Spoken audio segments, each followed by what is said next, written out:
with the absolutely amazing Pam Grice from the Crochetpreneur. If you watched her premiere of her video just now, you had an absolute treat.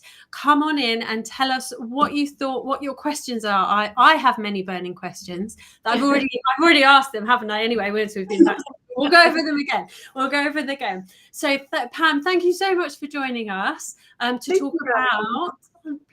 talk about selling crochet garments. We were so excited when you said yes to this because we wanted to have lots of variety within the summit. And, you know, it's all very well talking about the nuts and bolts of actually making the stuff. It's like, then what do you do with the things? Like, do you just make for yourself? Do you make for your family? Does that get to a point? And I have people who've messaged me this before of like, I don't know what to now do with my stuff. And it's like, well, you could sell it. But that's a whole different ballgame, as you have expertly explained. And we have people joining us. Awesome. Angela's here. Angela, I know you just watched the video because I saw you chatting in the sidebar as well. Hello, Edmund. Hello. And Eileen's here from Florida. Wonderful to have you with us. So yeah, come on in and ask us your questions. But yeah, my main point, wasn't it, before we started, was selling crochet garments is a whole different ball game, isn't it? A whole different kettle of fish. And it's, where do you go with it? How do you begin? How do you even figure that out as a business? And do you have to figure that out as a business before you start? Yeah, well, I would. Because garments take so long, I think it's really important to ask yourself, is there a way for me to make a profit with this particular product line? And I'm sorry, my dog is trying to get into my office. So asking, how can I make this in order to make a profit? Or am I not even interested in a profit? I'm just doing this for fun, because yes, some people are doing that and we don't have to hate on them. We can just let everybody do what they're going to do. We all have different ideal customers and different places that we're selling. And so just, thinking about those important bits and pieces of, can I make this a viable business, and then move forward from there. If you're already a designer and you already have a stack of samples piling up, you're coming at it from a different angle. But, it is a question to ask, like, do I want to sell these things that are sitting around? I have enough photos. My pattern, it's long been selling, and maybe I want to have a designer clearance for my products. Well, then you don't have to worry so much about how high that profit margin is, because you've already made a lot of money, hopefully, off of that garment through pattern sales. And so the pricing might look a little bit different if you're having a designer sample sale, or they might be higher. It just depends on how you want to do it. So making decisions that are wise and, good for whatever your goals are. Definitely. I've just made a connection in my head that it's taken me a while, but I've connected there that as a designer, then you already have an audience, don't you? You have a captive audience, and you have selling platforms, and you've got all these things set up. You might well have your Etsy shop. You've got places and people to email. Whereas if you are a maker and not yet a designer, or no intention of being a designer, you need to kind of start from scratch. You need to figure out where you're going to approach people, where you're going to find your audience, and what that audience looks like. Would that be right? Yes. And so with a designer, some people might say, well, I'm a designer, but my audience are crocheters, so they can just make it themselves. Well, the thing with the garment world is that there's a lot of people who live with aspirations of being a garment maker. And once they start, they're like, this takes too long. This is hard. It's just easier to make a blanket, or they never finish. And so you can maybe take those people and turn them into customers for your samples. Yeah. So say, hey, did you try to make this on your own and you just never finished? It's been sitting in your whip pile for 3 years. Well, let's get this in your hands so that you can wear it. And you can even tell them you made it yourself if you want to. Wow, that's good. Yeah, that's a good selling point. Anything handmade and handmade by a designer. Yeah, absolutely awesome. Yeah, added value.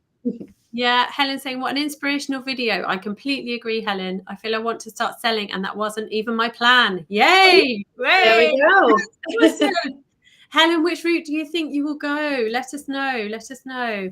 because there's so many options, aren't there? And it's like, what's your best advice for people to make that decision? I know it's not a one size fits all answer. It isn't. Yeah.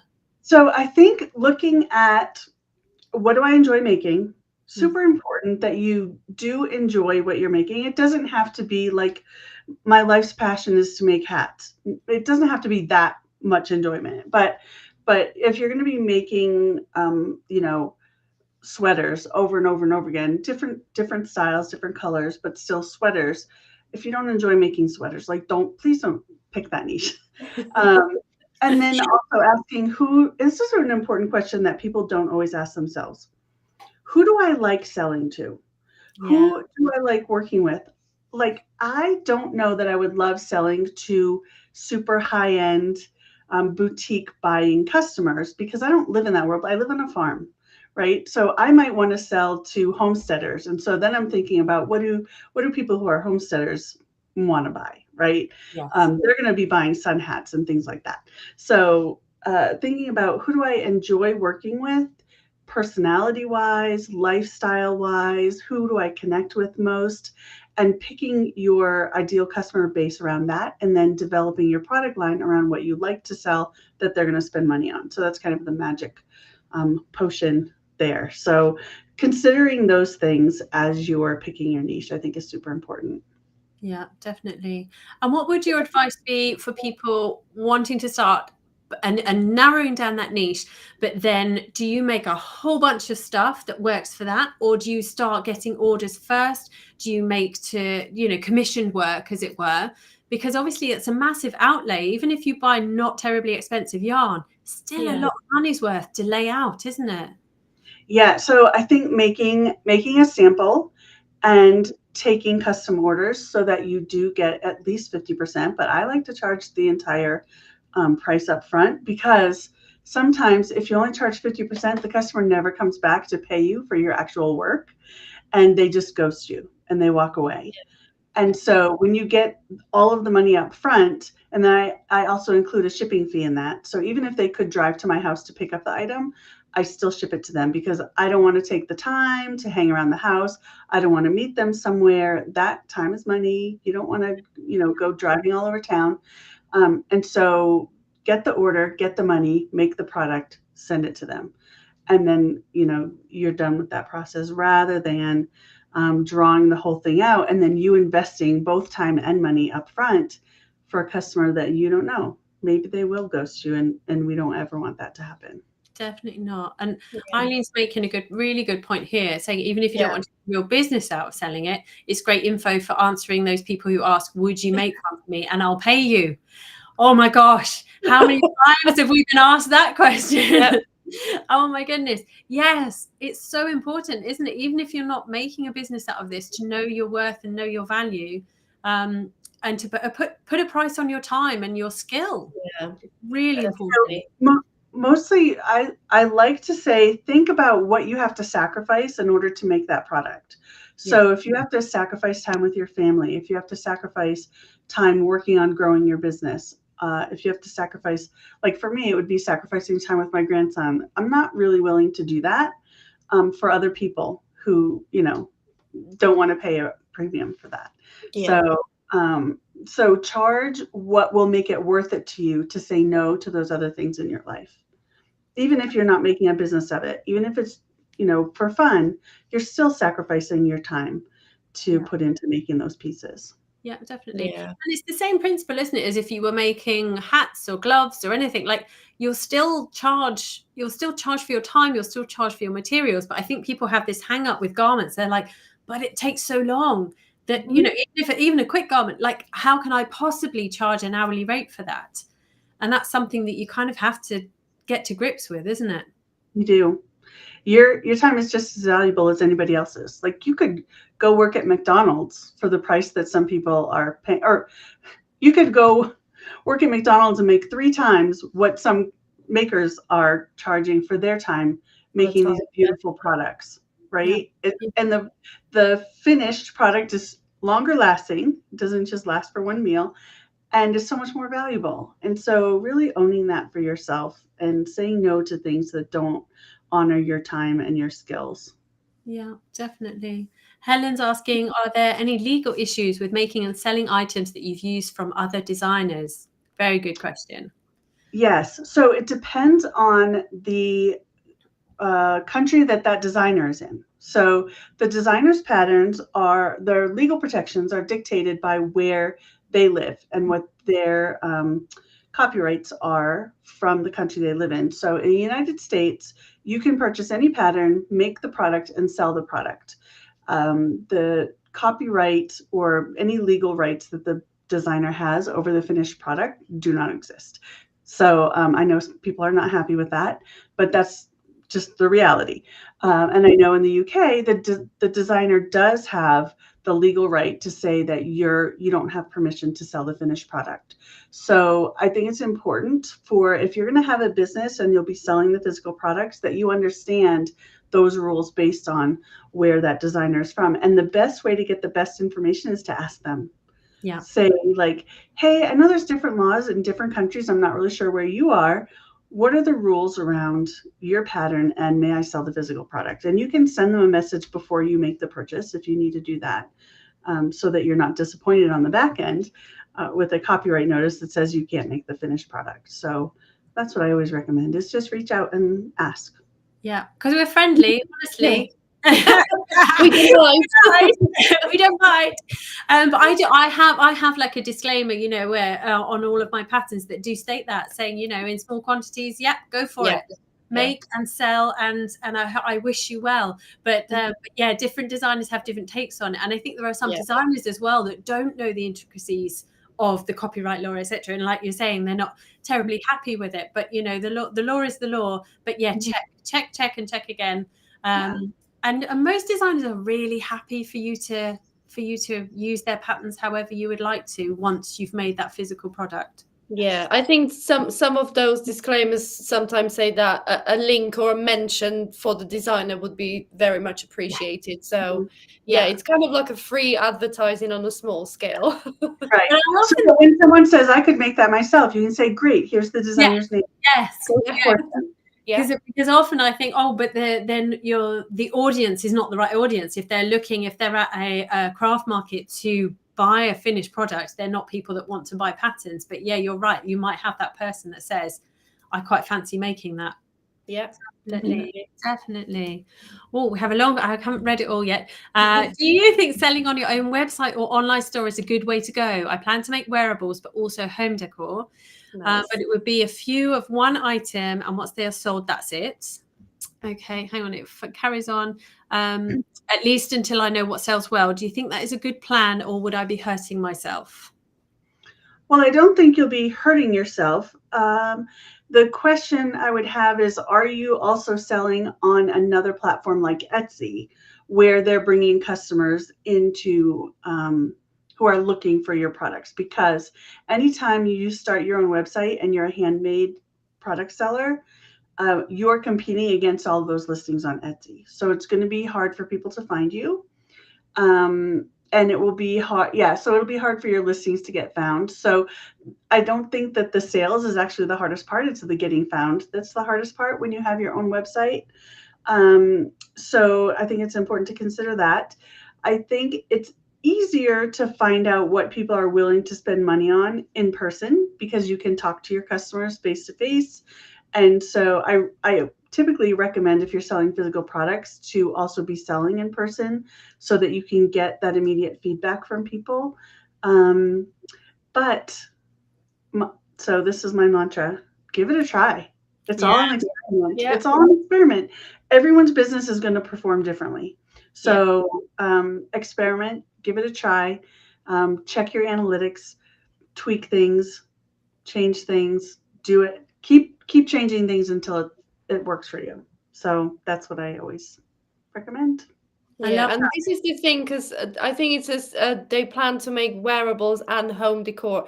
You can have two people start with the same kind of experiment to see what sells well, and one person could do so well with wearables and the other person can do so well with home decor. So it really depends on so many different moving parts to what works for everyone, because the two people trying the same thing could reach totally different audiences, can't they? And totally different people. One that are probably willing to pay top dollar for wearables, and the other group might, or the other person might reach a group of people that just want to spend perhaps the $15-20 on a washcloth to use in their kitchen. So yeah, it's definitely, like you said, give it a try and see what works. Definitely, that's a good way to go.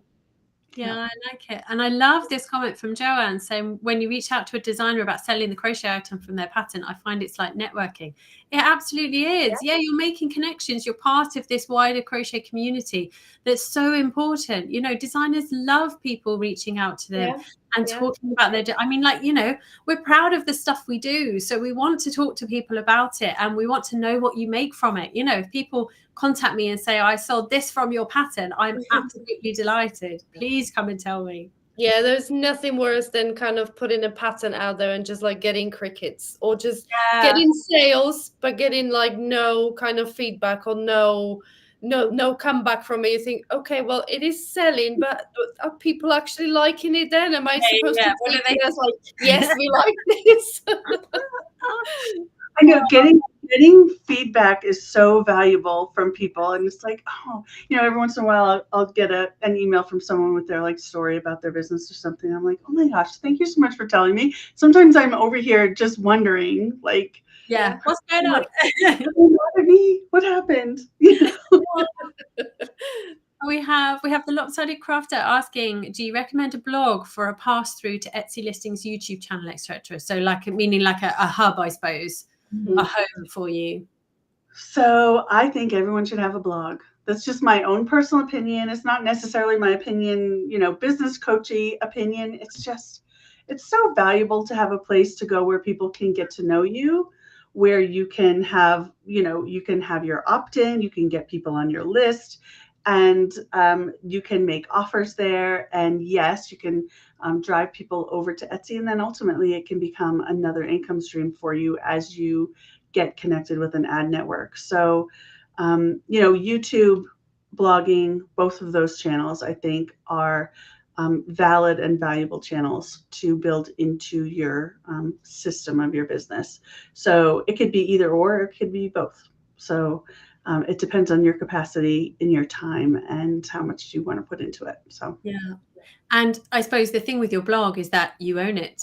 You know, Etsy could close down your shop tomorrow. YouTube could get rid of it. Like any social channels, anything that you don't own can get rid of you. So at least if you have your very own platform, it's yours, and then people can find you and you can begin again wherever you need to begin again. So yeah, I would definitely advocate it. Yeah, and the same goes for email list, doesn't it? It's reaching people the best converting way, email list. So yeah, definitely get email list building onto your list of to-dos.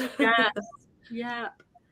Maureen, you can start your website, just a landing page for your website, and an opt-in for your email list, and start there and just build out from there. So it doesn't have to be a months long effort to get a blog going. Start with where you are, with the easiest way to get started, and then grow from there. So don't make it overwhelming when it doesn't have to be. No, I look back at when I first started my blog, I had absolutely no idea what I was doing, and nobody told me how.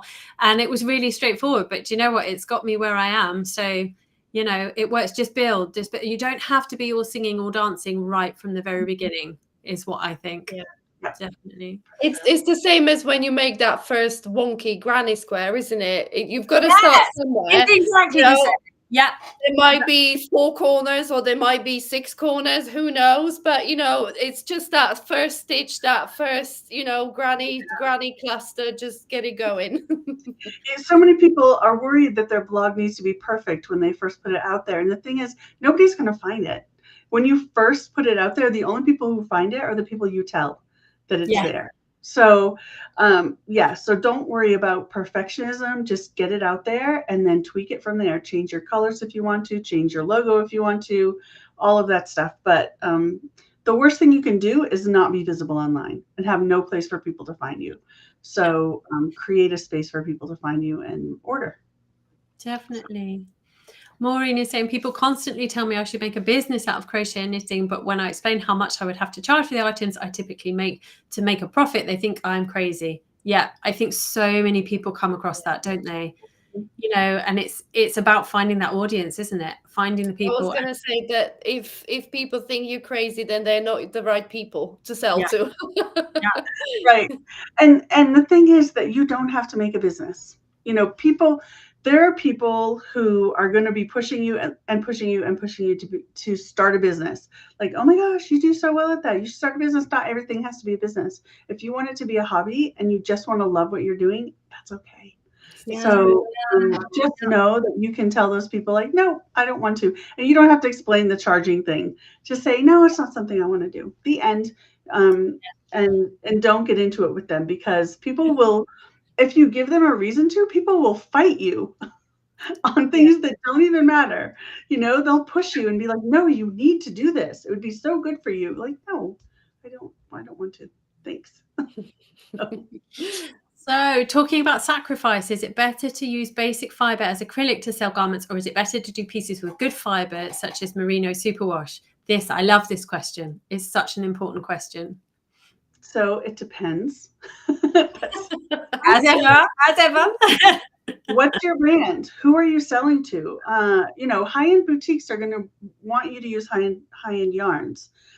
If you want to be able to charge less for your products, you're going to use a lower price yarn, which is typically going to be acrylic. And that comes with other issues of typically a lot of patterns are written for wool or for cotton when they're making garments. And when you make it in acrylic, it's going to come out a little bit differently. You might have to tweak things. You might have to play with it to get it to come out the way you want it to look. But, you know, there's definitely a price difference, and it really depends on your brand and who you're selling to. So if you're selling to people who are like, they like to shop at Target, or they like to shop at Walmart. Don't sell at Walmart, people. They like to shop at Target at the very least, right? Then you're going to be using lower quality, just like Target does. They charge a little bit higher than Walmart. Their clothing doesn't fall apart like it does at Walmart, but it's not high end. If you're going to be selling to people who buy from high-end boutiques, who like their Gucci, or they like their Chanel, or their whatever, you need to use high-end, beautiful yarns, and you're going to charge for that. So if you build your price of your supplies into your, you know, pricing structure, then it doesn't take money away from you. It just kind of builds the cost of that into your pricing structure. Definitely. And that ties into what Maureen's saying here. To be fair, the cost of one sweater quantity of yarn is more than some people spend on clothes in a year. And that, but then there are going to be people that do spend that and then some on their clothes in a year. So it's about finding your demographic, isn't it? It's about finding your people. The right audience. Yeah. And no one can make that decision but you. That's the hard thing, I think, isn't it? If you could like give someone a formula of do this and this will work. It doesn't work like that, does it? In life, just in general, I find. But yeah, especially in this context, it's you that's got to make the decisions about what your driving force is and how you want to play it. Mm-hmm. And the hardest part about being a business owner is making all those decisions. Yeah. Yeah. And when you're kind of starting out, it's like you said, it doesn't have to be a full-blown business that your family relies on. You could just start something small on the side and just kind of, like you said, give it a go and see where that takes you. It doesn't, you know, it doesn't have to be all singing and dancing and rely on that income right from the start, because that, I think that's half of the struggle. It's the pressure people feel sometimes with turning their hobbies into business, and you have to make it work and you have to earn this money. So maybe starting on a really small scale, or just as a side hustle. I mean, many huge businesses these days, they all started in as a side hustle. I mean, I believe Amazon started in his garage, like, you know, so absolutely, just give it a go. Definitely. It's so true. And I think if you're in a position where your family is relying on the money and you're just starting a business, that my practical advice would be to get a job where they're paying you a predictable amount of money. Yeah. And do this on the side until you build it up into something and you can afford to leave that predictable income, because you're going to stress yourself out saying, I have to. And desperation repels money and repels sales and repels customers when they're like, you're trying so hard to sell this to me. I just want to get away from you. If you're in the market, people don't like that. So coming at it with a more relaxed attitude will be really helpful. So, as much as maybe you want to get away from working for somebody else, sometimes it's the best option short term while you're building a business.